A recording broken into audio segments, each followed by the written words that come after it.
Hello everyone, it's that time of the week again, Sunday's edition of Wardy's Waffle. I'm just out with the dogs. It's Saturday morning and I'm just in a bit of a rush because I'm going to meet the flooding minister, Robbie Moore. Now, Robbie is from Lincolnshire, his family farm in North Lincolnshire. I know Robbie really well. He's MP for HEATHLAND and he's just, I think it was November, got into DEFRA and he's now the flooding minister, and his remit is the EA, Natural England, those sorts of things. So he's coming over here today to my godson Henry's farm. I've also got him to come to the flood alleviation scheme just on the edge of Lincoln that some of you have seen in my videos before. He's bringing some EA staff, some people with him. I think the chair of the EA is coming as well. That's the Environment Agency, for those of you not sure when I say the EA all the time who that is. And those foreign viewers of this channel, the Environment Agency is a body that's answerable to DEFRA, our government department, and they are meant to manage and control all the waterways and the environment in the country. But through lack of maintenance around the country over years and years of this, and actually they want to push for environmental measures rather than managing the waterways. They think clearing out rivers damages the environment, and so there's been a massive neglect, and a lot of our rivers in the country here in the UK are really poor. They're very silted up. They're not now carrying the water, flowing the water that they were originally designed to when they were built. And some of them, like the River Witham, that we'll go and see in a bit, that was built, I think it was in the 1700s when it was first built. Anyway, I'm going to go and head foot across there now. But most of this update is with Robbie Moore, the flooding minister, and also the EA staff, and looking at the massive floods on the edge of Lincoln on Henry's land, because the riverbank collapsed a couple of days ago and there's water 3 meters deep. This is the River Witham, the main river that carries the water through the middle of Lincolnshire. You just see the amount of bushes in the channel and the debris through the lack of maintenance. The Environment Agency, you look through there, holding the flow back, which they are saying you need to do. Maybe works in uplands, but it does not work in the flat areas of Lincolnshire like this. The water needs to get out to sea as quick as possible. All this is doing is causing obstruction and causing flooding that we've got here, and the village behind there, houses underwater. And just here is the area where the EA spent 3 years moving a badger set, and one of the pipes they put in the escape routes is underwater. So the badger's had to dig its way out of here to stop it from drowning. Crazy, just bonkers. And I've just picked this bit of rebar up off the bank here. This is what the contractor's left in the grass, and the farmer Ben makes haylage off here, and he's always getting metal in the bales and getting complaints from customers, and this is one of the reasons. So we've arrived at the flood alleviation scheme at Auburn, which is sort of halfway between me at Leadenham and Lincoln, and we've got an Environment Agency staff here. We've got Philip Wynne, who helps run Auburn Estate, Neville Estate, and we've also got Robbie Moore. So there's Robbie there talking to I can't remember her name now, from the Environment Agency, the yellow jacket.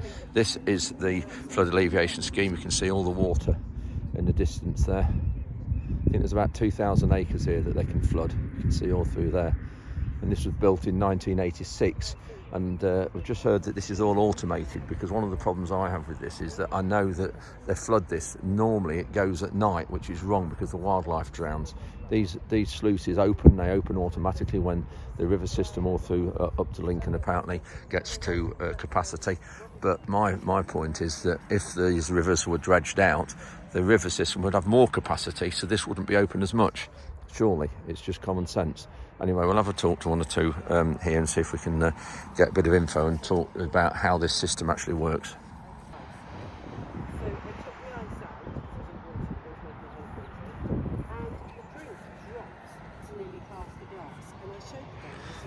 Rhonda's explaining about the level in a glass at Christmas when she had drinking too much ice in it, and how much, when you take the ice out the glass, how much the water drops, and the same as the river, if you take the silt out, how much this water level would drop.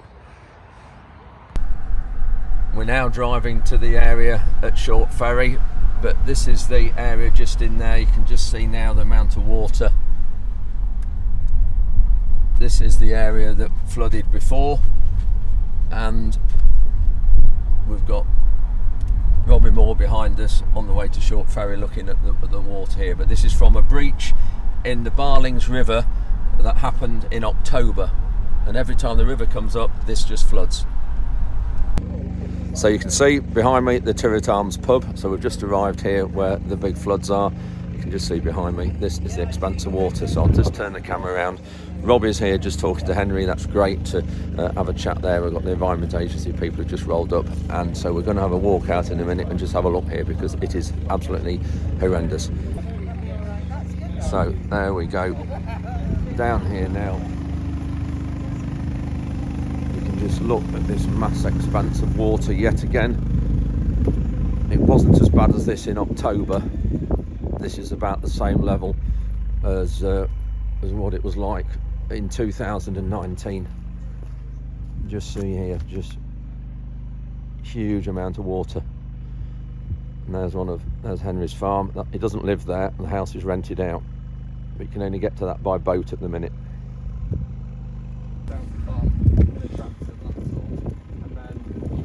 There's Henry.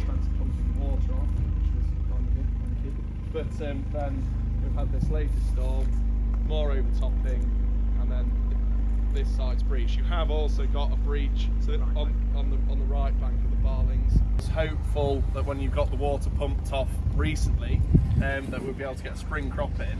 Now I've had this breach, I don't think we stand a chance now. So we're going to have a year of absolutely nothing. This is where you were in 2019. Now in 2019 I did manage to get a spring crop in, because this time, so just after Christmas in 2019, the water was about off.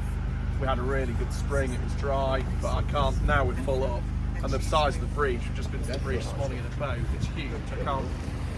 Give me a percent for that. It'd be 35, 40 metres wide. Should we walk up? So we're just looking at a map now. So we're on the bridge here. And this is the That's the yard. That's the house there. So the Barlings comes all the way down through here. Then you've got Stainfield back and Marsh Train coming in. So they come in here. There's all of this here, and then we've now got the breach which is here, which has meant that there's water now on this side as well. Ordinarily, how this would work is there's a pump station here. Pump And what that IDB. does is when water comes into sort of the land here, so normally a lot of the waters will stay in channel and in bank and sort of come out and make its way down into the Witham. Any water that comes into the system here gets pumped out, but it's quite a small pump station.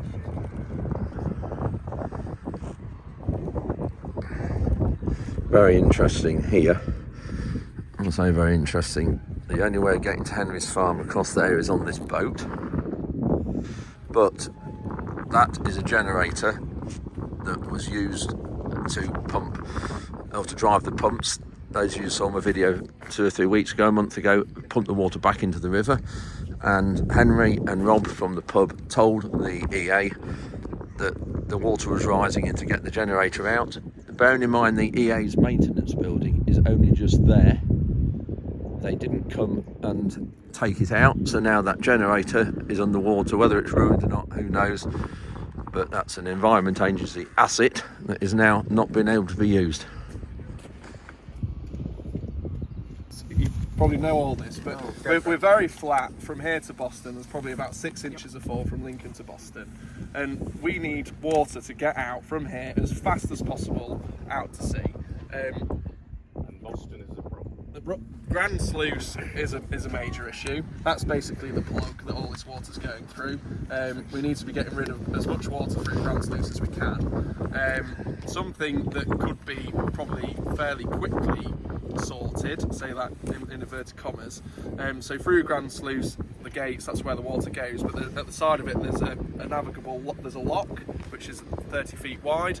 You won't open that anymore to let water go out. I think there was an incident in the 80s to use it to let more water go out at times of flood to get rid of more water.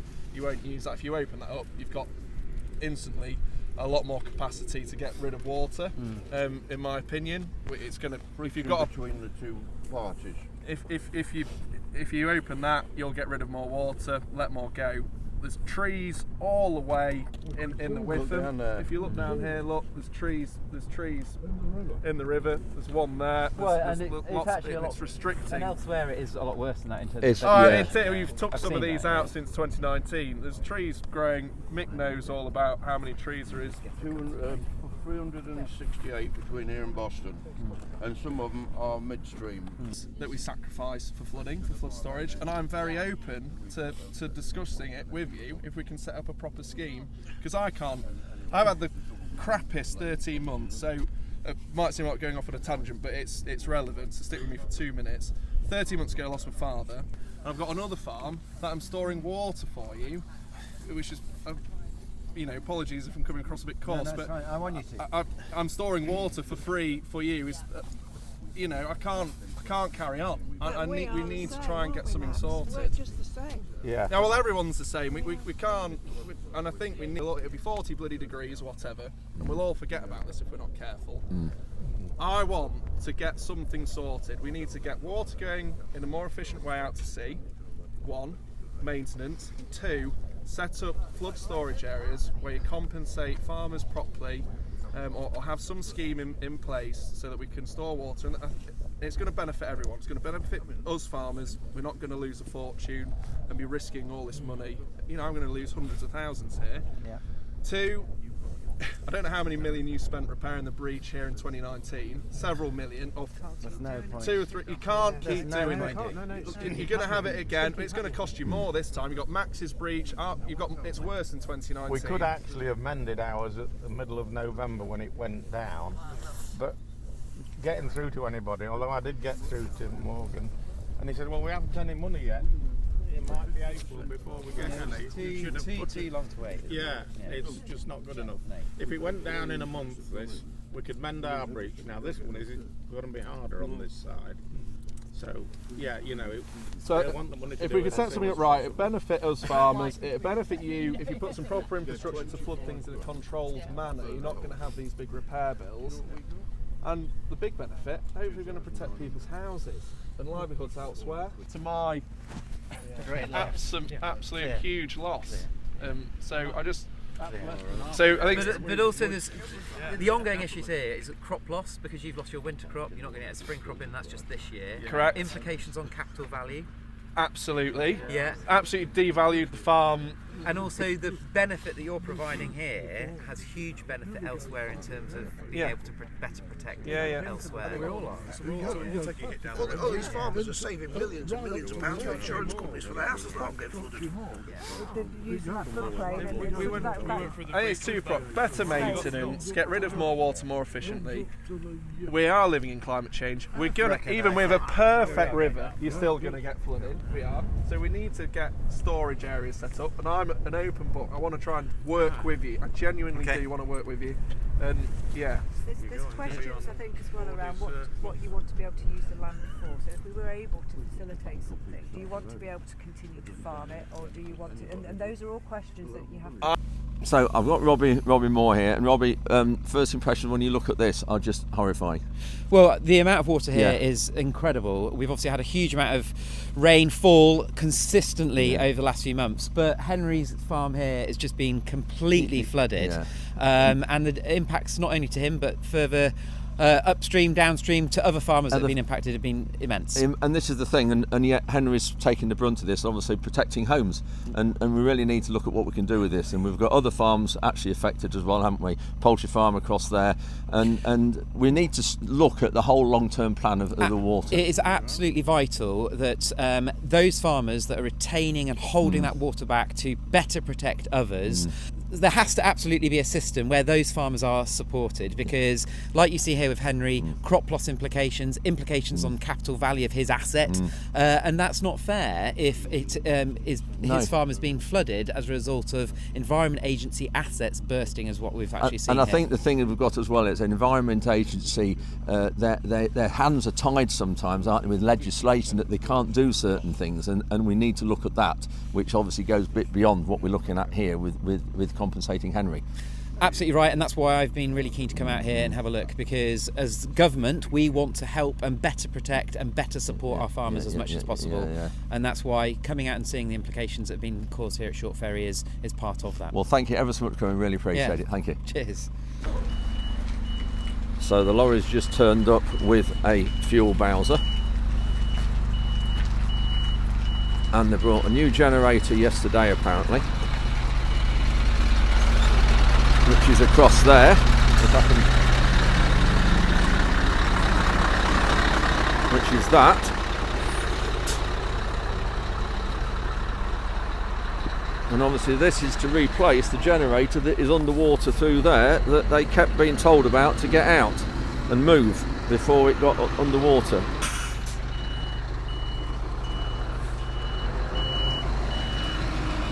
So we've got Rob here, and Rob is the owner, landlord and everything of the Turret Arms. The only time we ever seem to speak, Rob, is when it's flooded. Yeah, I would like to see you in the summer one day. Yeah, we'll do that, we'll do that. Promise you we'll do that. Yeah. So this water here that we've just been looking at, I bet you're a bit hacked off about this. Yeah, I mean, they told me 4 years ago it was a 1 in 300 year occurrence.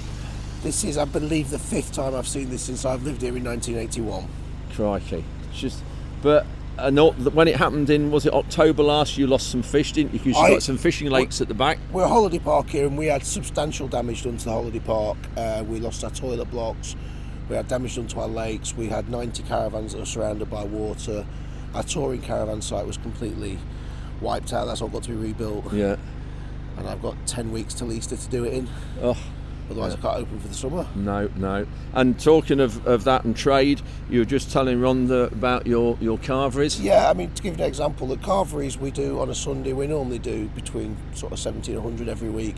At the moment, it's Saturday lunchtime. Tomorrow, I've got 28 bookings. Crikey, so all that loss of income. Yeah, I mean, it's been time. I mean, it's Saturday lunchtime at the moment. There is currently one person in the pub.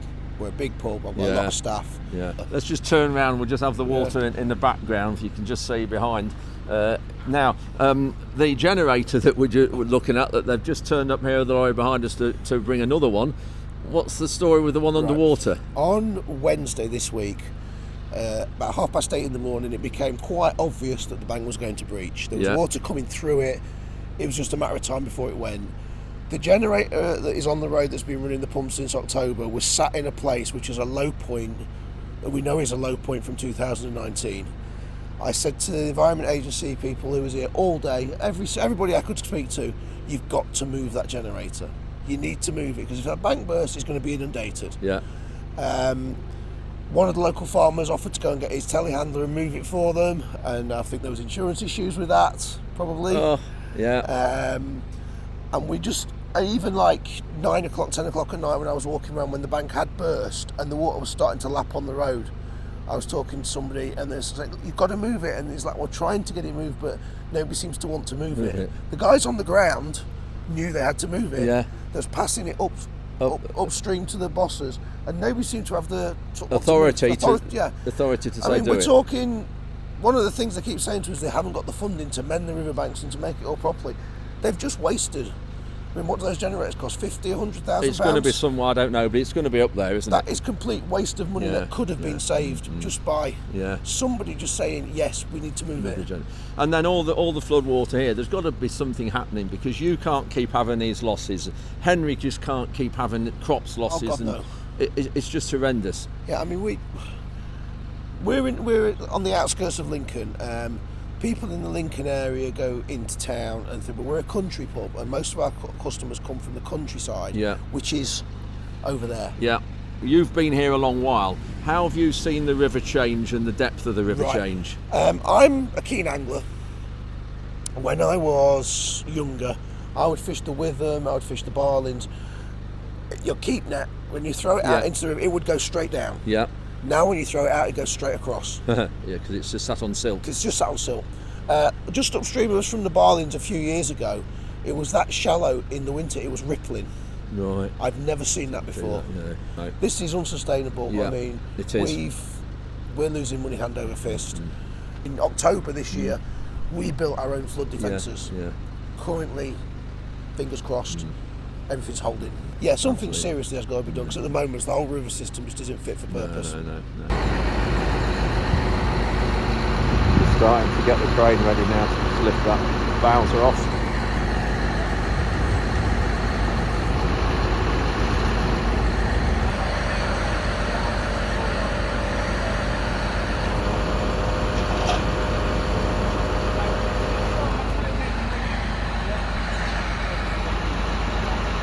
Putting the chains on now on all four corners.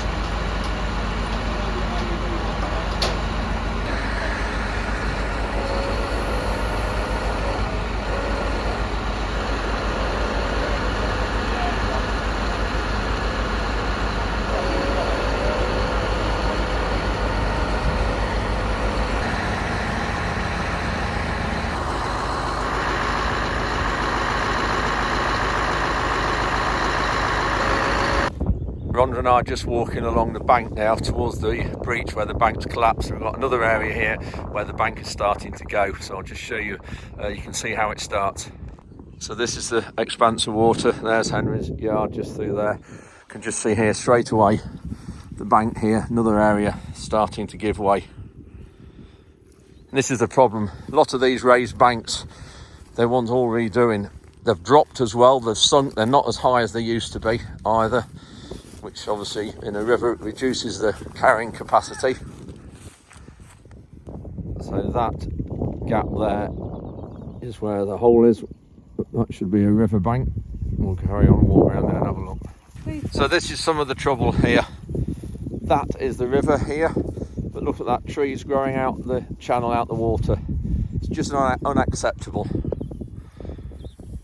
Lack of maintenance completely. So that is the pub we've just been at there, where the lorry is lifting the fuel tank off in a generator. We've walked around the river bank. So this is the river on the right of the picture now. That is some more land that was flooded, and that's been flooded for weeks, right through to that wood. So river now on our left, the bank here, and where Rhonda is, she's just got to the breach where the bank has collapsed.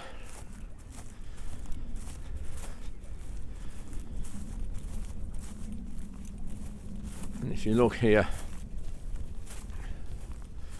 so a few weeks ago when we were here in October, you remember us looking at a bank that was just, water was seeping through. You can see again here all the debris in the channel there, all reeds growing up. But look at this. It's just horrendous for Henry. Not going to get anything off this land again. It's going to be a year. It will. Look at that At water least. expanse of it. It's just like the sea. So just to emphasise, on our left here where I'm pointing now, this is the river. This is the river bank that has collapsed, and this is Henry's land that produces food. But not this year. I think this just proves a lot of voles have come up out the water, and the damage that that's done, because the dogs are going mental here with all the putting the noses down the holes. And that is it. When you just look at the water here, just think of the amount of wildlife that's perished in here. When you look all through there towards that other farm there, as far as you can see, water. And then just to remind you, that is the Environment Agency. So Rhonda and I are just walking back now after seeing this breach in the bank, and one of the things we hear a lot about is stemming the flow, slowing the flow. But with Lincolnshire, we are so flat, that is the wrong thing to do. Well, And the trouble we've got is if you slow the flow, it puts pressure on the banks, and this happens here. And you were saying, Rhonda, a minute ago about environmental areas as well.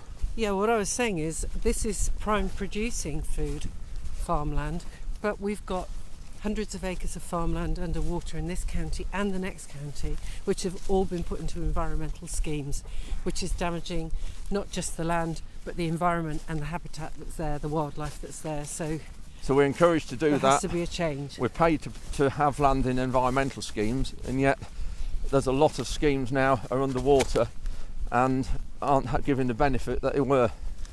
What are we thinking here after the meeting today? Great to have Robbie come, wasn't it, today? Really good, and the guys from the Environment Yep. Agency, and they definitely gave us the impression that they are willing to do more, work more closely with farmers and to utilise the resource and the practical knowledge and local knowledge that farmers can bring to the party, which is what we're asking for in our proposal, so that's fantastic. So yeah, thank you for everybody who came today. Hopefully it's the start of something. We can't have this again. 2019 we were here again last time. Well, we were here in October a few months ago, but we can't keep doing this and just keep saying we can't have it again and then nothing happened, can we? No, I think this really demonstrates that there needs to be change, because this has come about in 4 years. It's worse than it was in 2019, and so we're looking down the throat of something that's going to get worse and worse and worse. So there has to be some change, and I think if we can get involved and try and make some practical changes, that will help a bit, but it will certainly help the people involved, the farmers and landowners who are suffering this all the time, and also the homeowners who are flooded out. It will help them feel a bit better about it, I think. So that's the end of this flooding waffle update. Thanks very much for watching. We're heading back home now, and thanks very much for watching. Hope you've enjoyed it, and not very much enjoyable for Henry or for any of the farmers affected here, but it just gives you a bit of an insight into how serious the situation is across the whole country with water management, and hope you now can just see the problems we've got. But thanks very much for watching, and we'll see you next time.